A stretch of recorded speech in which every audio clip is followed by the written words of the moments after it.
My brothers, I'm going to try my best to give today's khutbah as calmly and as collectively as I possibly can, in training inshallah. And I'm going to try and finish on time too. So make dua and ask Allah to make it easy for me. My brothers, every one of us, and today I want a favor from you, yeah? I want today, every one of us, let's just try, even if it's acting, even if we're only acting. Let's just try today that the topic I'm about to speak about, we're guilty of. And we're trying to fix it. Because what tends to happen is, I see the brothers, mashallah, even myself included, you go to a khutbah, you pick a nice wall, you sit on that wall, it's nice, it's comfy, and you wait for the brother to speak, and the brother gets up and he talks, and mashallah, man. Did you hear what he said? How many people do you know have that quality, bro? People need to pull up, you know. Not him. He's a wali of Allah. Who he? No, it's never him. This, my brother, if this is your attitude with your deen, you will never learn, you will never move forward. Rather, whenever you sit for a talk or there's something happening, something going on, you should always feel that this khutbah is completely towards me. That this khutbah is all about me and my qualities and how I need to change. Otherwise, if we don't do this, how are we going to progress? So in short, my brothers, Allah subhanahu wa ta'ala, He says in the Quran, He says something amazing. He says, O you who believe, O you who believe, be afraid of Allah. Be afraid of Allah and be with those who are truthful in their speech and in their deeds. The order of Allah, O you who believe, be afraid of Allah. Not only be afraid, but be with those who are truthful in their speech and in their deeds. Truth. And standing for the truth is a quality of Iman, it's a quality of a believer. And what's funny is that if I was to ask anyone here, brother, do you stand for the Haqq?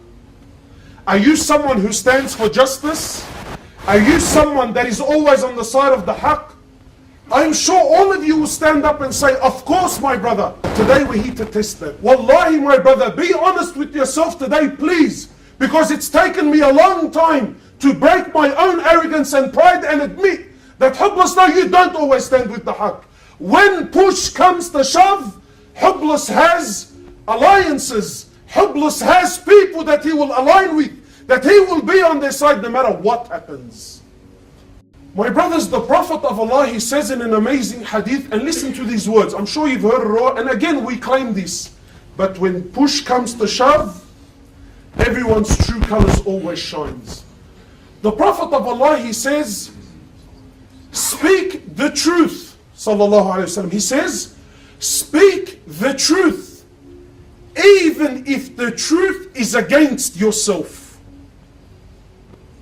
Wow. Much easier said than done.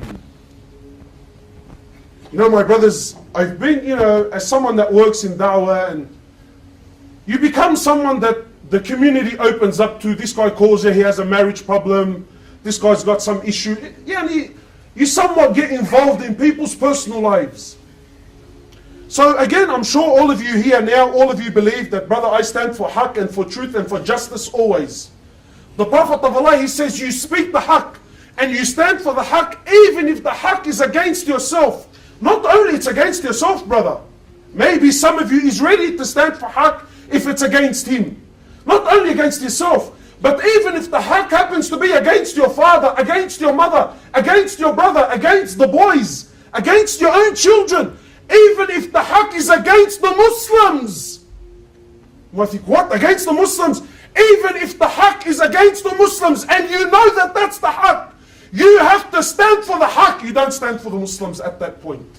You see, when I tell you stand for the Haqq, everyone here, and this is how shaitan works, and this is how I taught myself out. When you and I say, brother, stand for the Haqq, what thought comes to your mind? You think, yes, of course, standing for the Haqq is a beautiful position. Standing for the Haqq is a glamorous role. Standing for the haqq is something that if I do it, that people will honor me and people will glorify me to somewhat extent. True or not? Yani you and I, when we say stand for the haqq and we put scenarios forward, we put such scenarios that anything other than standing for the haqq makes you look like a fool. So to your mind, you think, yeah, of course, absolutely, I stand for the haqq. But the truth is, my brothers, standing for the haqq is a very bitter pill that when it comes to your mouth, most of us, we spit it out. Standing for the haqq, don't think standing for the haqq is something glamorous. Don't think you becoming someone that always speaks the truth and always takes the right stance. Don't you dare think that you becoming this person is going to make you someone that's loved in your community. Look at the Prophet of Allah. He became the most hated. Why? Why, sallallahu alayhi wasallam? They knew he was honest. They knew he was... But why? Because the haqq is always something that people, believe it or not, you and I, deep down, we don't like to listen to the haqq. We actually don't like it. We claim we do, but when you hear it, and you don't hear it how your mind wants to hear it, it burns you inside. Some time back, and wallahi there's a purpose to why I'm mentioning this story, I did a little video about Muslims ripping the welfare system, and so when we released it, wow, the backlash from the Muslim community, backlash. Brother, that's a bad go, and you disgraced Islam, and how dare you speak about us like this? And of course, there was people who loved it and people that disliked it. Anyway, so subhanallah, of the very bad feedback, only 3 people actually came to tell me. You know, like the old expression, they have lots to say about you, but nothing to say to you. It's amazing. This concept is amazing. They have lots to say about you, but to say to you, I've got nothing. Anyway, very few brothers actually were man enough to call me and get through and said to me, brother, your video really upset me. SubhanAllah, and my point is not this particular subject, but just to highlight, all the ones that contacted me are religious brothers with beads. He said to me, brother, you know, how come you're mentioning this topic and why did you bring this up? And you know, and you've disgraced us publicly. And I said to him, brother, did I say anything wrong? He said to me, no, you didn't. You said everything that you said was truthful. I said, then why are you bothered? He said, you know, how are people going to look at us? Are you concerned how people look at you, or are you concerned about speaking the truth and standing for the truth? Anyway, so after this incident, I became very upset. Why? Because one of the brothers, he said to me, you know, you disgraced Islam. I said to him, brother, do you think I wake up in the morning and I say to myself, how am I going to disgrace my deen? Anyway, wallahi, there's a reason why I've mentioned this whole story. So I was mentioning how upset I am to someone who's also involved in da'wah. This brother's 24 years old. He said words that are way beyond his years. He said, Hoblos, what's wrong with you? You seem upset. I said, man, I can't believe this is how people interpreted it. He said, let me tell you something I learned the hard way. Please, my brothers, this is advice for yourself in your own life. This is advice for the topic of truth. I said, what's that? You ready? He said, people will love you so long as you don't ask them to change or you don't highlight their mistakes. People will love you. But as soon as you ask someone to change, as soon as you highlight the mistake in someone, what happens? What happens? We naturally, our nafs doesn't like it.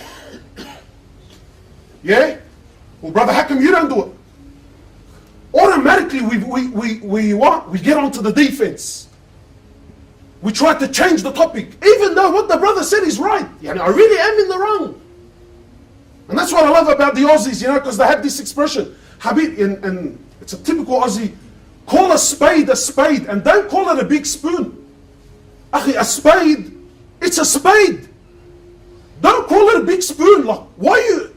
It's a spade, you know it's a spade. Nah, but you need to understand. But the way it was, well, it's a spade.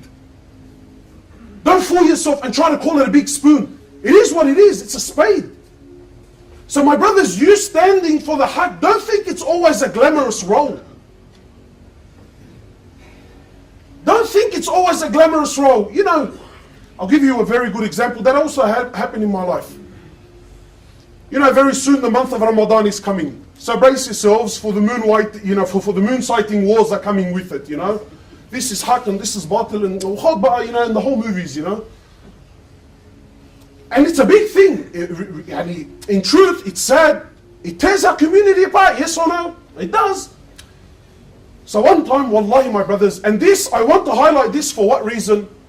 Not because this person I'm talking about is a bad individual. I know him, he's a God-fearing man, and wallahi he's one of the best of people. But what I want to highlight to you today, and this is why I'm exposing my own weakness, that standing for the haqq is not as easy as what you really think it is. So anyway, in the midst of all the wars, I came to one of my Sheikh, I said to him, Sheikh, what's going on?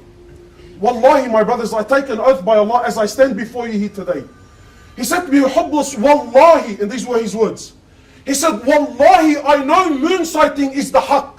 Wallahi, I know it's the truth. And wallahi, if it was up to me, I would only moon sight. But akhi, what do you want me to do?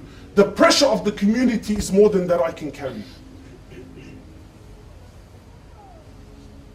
Can you see what's happening? He knows it's wrong. He knows what the truth was. But taking that stance, I know he's a strong man. Yahi, and I'm ready to take on 10, 15 people. But when the whole community turns on you, my brothers, that's the price you pay for standing for the haqq. Don't think when you stand for the haqq, everyone's on your side. How many times, I come to see like a husband and wife and they're getting divorced and their parents are there. So so they'll tell you the story. And please, my brothers, every one of you has been in a similar situation. Every one of you has been in a similar situation. So you go there, husband and wife, and then they both give their sides of the story. You finished? Yeah, you finished? And the truth is clearly the haqq, the right, the just, whatever you want, is clearly on the side of whoever. It's really not important. But let's say it's on the wife, it's the wife's right. Khalas, the wife is in the right. She's clearly right. So I say to the brother, it's clear, obviously it's black and white. Yes, we know it's not. That's fine. But then the brother's wife, the brother's mother would be there, or the brother's father is there. I say, Hajj, you heard what I heard? Yeah. It's pretty clear, yeah? It's me, yeah. So your son's in the wrong, yeah? He says, yeah, my son's in the wrong. I was like, okay, good. So now take a stance. He said to me, but what do you want me to do, man? That's my son. I have to stand with him. You might laugh it off now, but how many of us have been in a very similar situation? How many of us, we've been in a very similar situation? And like I said, I've come to expose my own weakness. Wallahi, there's an incident that happened with me in school days. Every time I think about this topic, it burns my soul. Why? Because I remember one time we were at school, and there was this guy, I would love to find him, his name was Jason. I don't know anything more than that. I remember his name was Jason. The boys used to say he's half Yahudi, half Mabarif Shu. So automatically back then at school, Habibi, he was off the bat. Poor guy, wherever he went, kaffat ala anfu, ala rosu, sahsuh, wherever he went, the guy abetul kaffat left, right and center. And no one actually really knew was he half Jew or not. It was just khalas, when one of the boys, he spread something. Anyway, so one day, we were sitting in the quadrangle and all the boys were sitting there on the stairs, and he came and he had a brand new phone, and back then it was the 8810, that chrome little slide thing. If you had that back then, Habib, you were the Don Corleone. So this guy rocked up and he had this little phone and all the boys, all sitting there. So, typical, Jahil, leb, thug thinking, this little Yahudi, bro, he's fine, well, khalas, I'm going to rip it for him. Ya Allah. So khalas, what did the boys have in their head? They're going to rip it. Show us your phone, man, show us your phone from one hand to another. There's 50 of us sitting there. One hand to another, boom, the phone went. And I seen where it went. Wallahi, I seen where it went. But I'm one of the boys. And he's supposedly half Jew. Where's the phone, man? Where's the phone? So he came to me, he asked me, man, did you see where my phone went?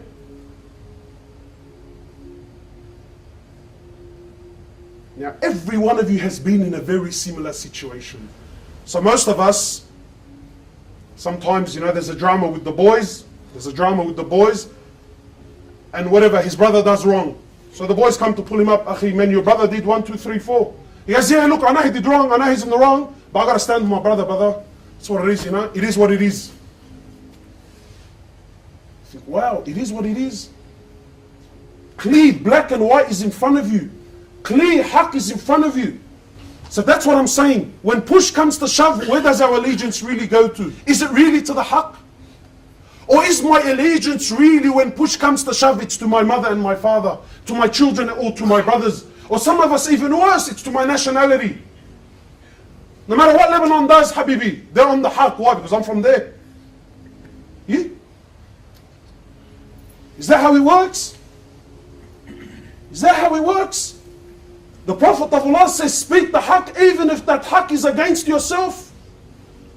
So he said to me, Hoblos, did you see who took the phone? So I did what most of us do and say, yeah, look, I didn't stand against the batil. So what did I say to him? Thinking I'm smart. But really, I was a jaban. I said, brother, I didn't see anything, man. I didn't see anything. Go and ask. Because he's seen that I was standing a little bit, like he knew the phone didn't come in my hand, I said, brother, I didn't see anything. Wallahi, every time I think of that incident, I remember the day that I Islamed this brother, man. For the sake of the boys who in the drop of Wallahi, in the drop of a dime, bibi'ak b'frang. When push comes to shove, Habibi, trust me, all these boys, nah, brother, we're like that. Habibi, Allah back. Sit down and relax.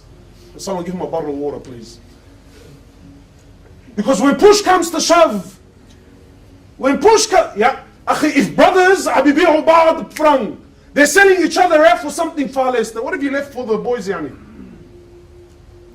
When push comes to shove, our true colors, they shine. When my kid does something wrong at school and the teacher comes to tell me, Mr. Hoblos, please, your son did 1, 2, 3. Obviously he's in the wrong. Yeah, but you need to understand he only did that because the other kid one time last week, he said to him, and the whole film, the whole musical comes out. Everything to do what? To beat around the bush. The Prophet of Allah, he says, speak the truth. The truth is not easy, my brothers. Don't think taking the stance of truth is a glamorous position. How many times have we heard that the Sahaba, when they were offered a job of authority, when they were offered a job of responsibility, they ran away from it. I used to think, wow, because they're so humble. Yes, they are humble. But in truth, I feel like they knew that standing for the haqq is not as easy as what you really think it is. أقول قولي هذا استغفر الله لي ولكم. إن الحمد لله نحمده ونستعينه ونصلي على الحبيب محمد صلى الله عليه وسلم.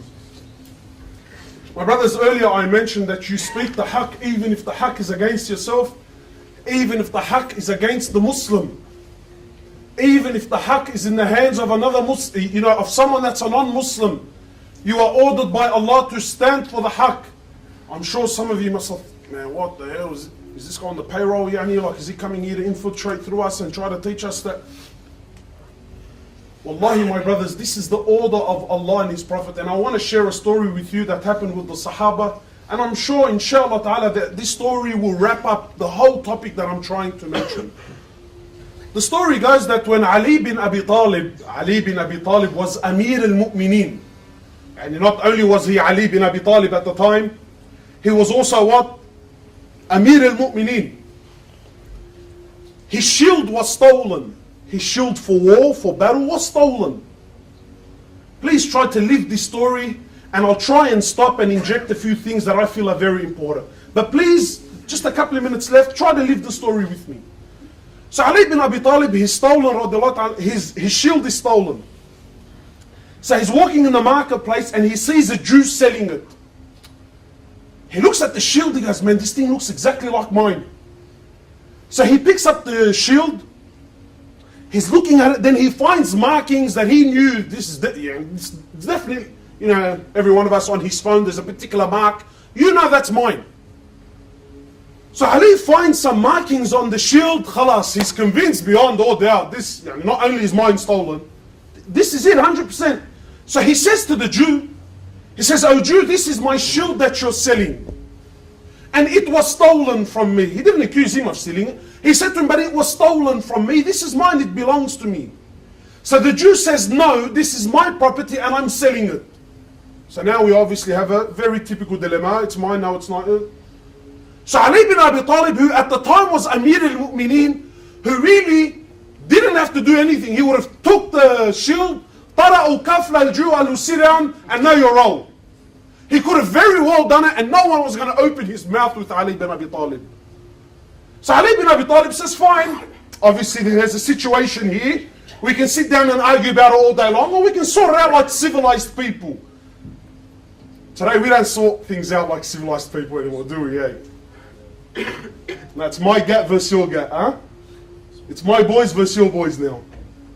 So Ali ibn Abi Talib goes to the court. You know this story, what it does the dabki in my head, this story. It does the dabki the whole round. He took the Jew to the court system and said to the judge, he says, I have a dispute with this man. He says, fine. They walk in, proper court system. He says, what's happening?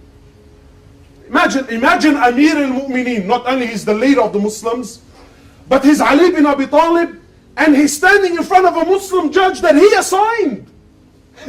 Yani Ali is the one that assigned the guy.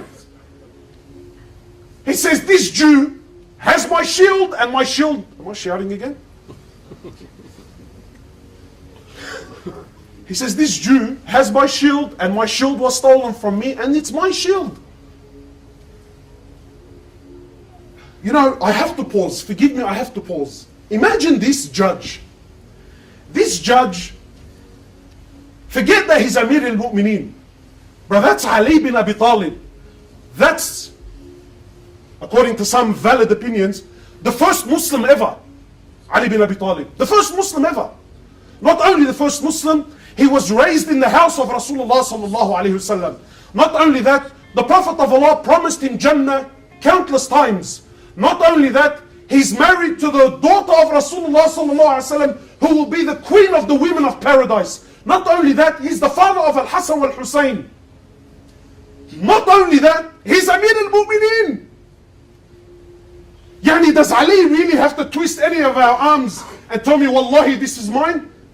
Habib, off the bat, it's yours. I don't care what the Jew has to say. And how many times have you heard a one-sided story, but because it came from your mate, khalas, you already made a conclusion, eh?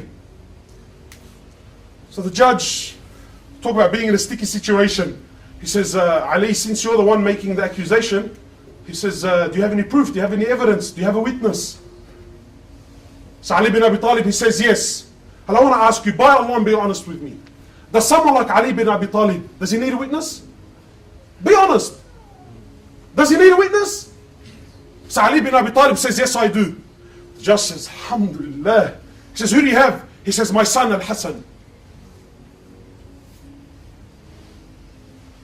Well, if that was you and I, get the Jew and everyone jump on him and... So look what the Muslim judge says. He says, Ya Ali, he says, you know I can't take Al-Hasan as a witness, he's your son. What the hell? Now imagine you, Ali ibn Abi Talib. Habib, forget the shield now, you little odd day now, it's between me and you now. Why are you going to put the Jew over me? Left and right, and what do you leave so I can spray your house? So Ali ibn Abi Talib, he says, I have my son Al-Hasan. So the judge says, he says, Ya Ali, please man, do you have anything else? He says, no, Allah, that's all I have. He says, since that's all you have, and the only witness you can give me is your son, he says, then I have to rule in favor of the Jew. Stand for the Haqq even when? Even when? Even when it's against yourself, even when it's against your dad, even when it's against your Amir, even when it's against a Muslim. Stand for the Haqq, because that's the quality of a believer. Call a spade, and don't call it a big spoon. If your brother's in the wrong, swallow the pill. I'm not saying you turn your back on your brother. I'm not saying that you let your son go. I'm not saying that you, no. But call it for what it is, and take a role for making the wrong right. That's what it takes to be a man. So I'm not saying that, if my son did something, I'm not telling you to abandon your son and leave him. No, that's not what's being said. No, you stand by your son. Of course, that's your son. But you call it for what it is. If he's in the wrong, you tell him it's in the wrong. And you take a stance for the haqq and you try to make the wrong right. So the Jew, he doesn't know. He's thinking, what did I smoke this morning? Am I seeing this? That's Amir al-Mu'mineen. And he took me to a Muslim court in front of a Muslim judge and he ruled in my favor. So the Jew bears witness. He says, Ashhadu an la ilaha illallah wa ashhadu anna Muhammad Rasulullah, and he accepts Islam. But you know, for you and I, the most amazing part of the story is, wow, at the end the Jew accepted Islam. Habibi, that's not the amazing part. The amazing part is even when the judge ruled against Ali ibn Abi Talib, Ali ibn Abi Talib didn't kick up a stink with the judge. The Jew, when he seen this, he accepted Islam and he says, by Allah, this shield does belong to Ali ibn Abi Talib. It was stolen from him, and yes, I was selling it in the marketplace. Sometimes you take a stance. You take a stance in batil. You take a stance in the wrong position, thinking that you're trying to twist the situation to swing it your way. What you don't realize is, if had you just stood for the haqq in the very beginning, even if it's bitter, trust me, in the beginning nobody likes it. Trust me, those who take a stance in the beginning, no one likes them in the beginning. No one likes them. I remember years ago, years. I lost count how long ago. I remember still to this day, the first time myself, the first time I ever heard of a marriage here in Sydney where the women and the men were segregated. The wedding was for someone from Bat Arja. I can't remember who it was. But I wish I know who it was so I could go kiss his hand. And I remember back then, did you hear? They had a wedding and the women were together and the men were together, and it caused this massive fuss. But he was the pioneer that started it in our community for as long as I know, anyway. At that time, he was the most hated. But now every other wedding that ever followed in his footsteps, who's getting the rewards for it? Standing for the haqq, my brothers, is not an easy thing. Don't be quick to fall all over yourself and claim, brother, I'm a man for the haqq. Take a minute, step back and really ask yourself, are you really? We ask Allah subhanahu wa ta'ala to make us of those who stand for the truth. Wallahi, my brothers, this is so difficult. We ask Allah subhanahu wa ta'ala to make us of those who stand for the truth.